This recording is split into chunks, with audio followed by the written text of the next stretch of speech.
xin chào mọi người, chào mừng mọi người đến với channel của mình. Mình là Bro đây. Thì hôm nay mình tên là Bro Huy. Thì hôm nay mình sẽ chơi tao muốn thích gì không? Mình sẽ chơi gì ta? Mà mình sẽ chơi Skyward PvP cùng với lại Thống. Ok, được rồi, chơi thôi. Lấy đồ nào? Cóp 1, 2. Ngồi xuống. Ê, đây một con ma này đấy. Đồ bố à? Của bố mà. Đồ xanh 1, 2. Phá cái đồ rồi. Ok. Đừng có qua. Lấy đồ đi.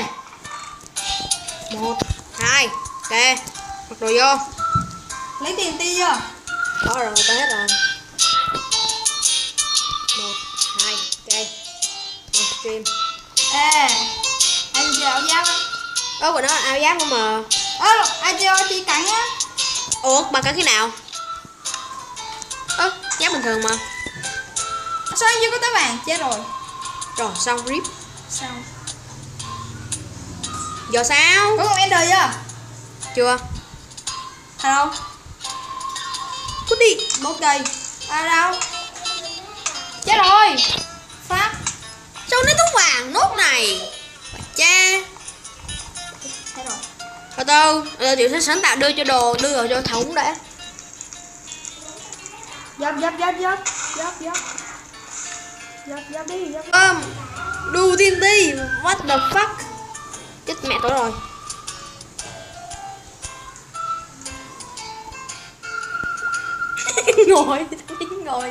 Thanh niên ngồi. Sao được qua? Ê. Làm gì đấy?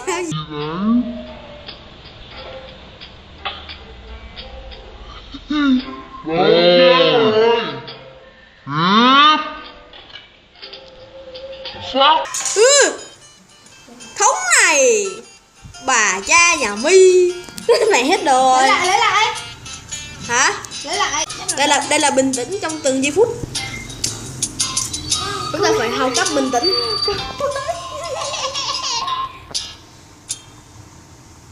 Đéo có gì cười cả đủ má, cười cái lột đéo gì. Cố lên. Ôi đừng có nổ. Đây là nước hồi máu. Cố lên. Luôn. Đã fail.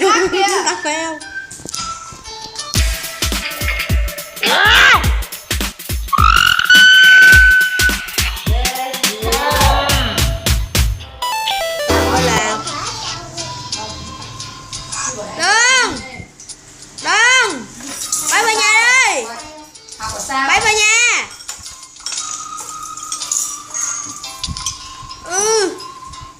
Đi rồi. Bảo rồi mà này. Thôi về trong tắm. Bà mẹ mi. Mày.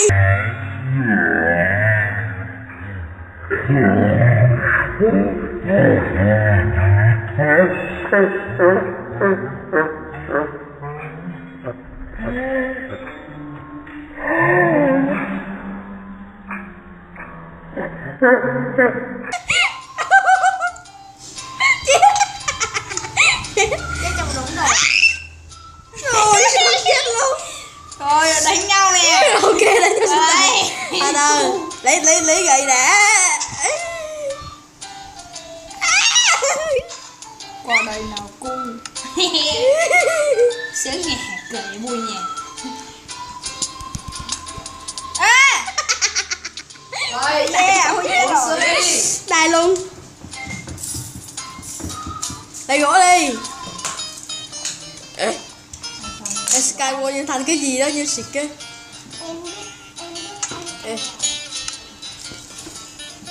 Mấy giờ đi học? Mấy giờ thì ở đây gì? Mọi hôm mấy giờ ở đây gì?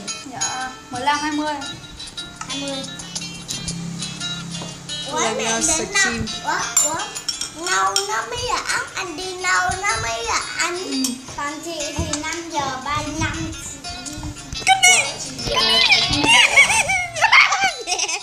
Bay tiếp đi. Nó coi. Trời vui. Yeah.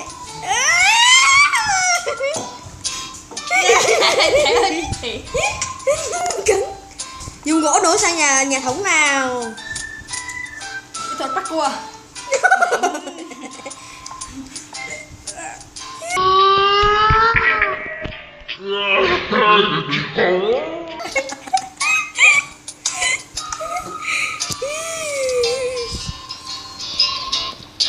Anh quậy uống nhanh lên.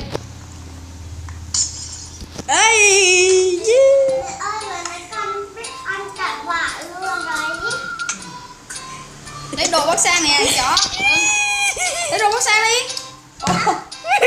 Đây, anh thấy rồi. Chó.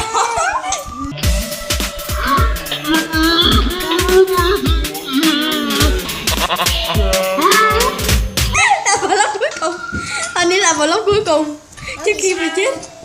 Trời ít máu. Nhưng mà sao nó tròn Bắt tròn? cua. Người ta làm.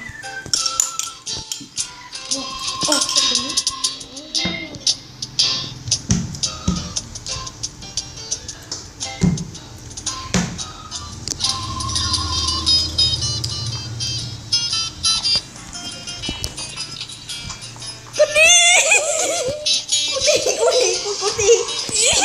Ra. Sao? Cái này.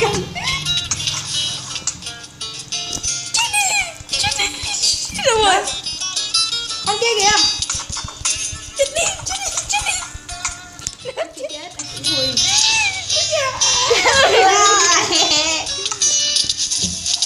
Rồi xong tiếp rồi xong. Hãy like và share video và đừng quên subscribe nhờ. Và thêm The Boy nữa. Rồi, dần video đi. Rồi. Goodbye.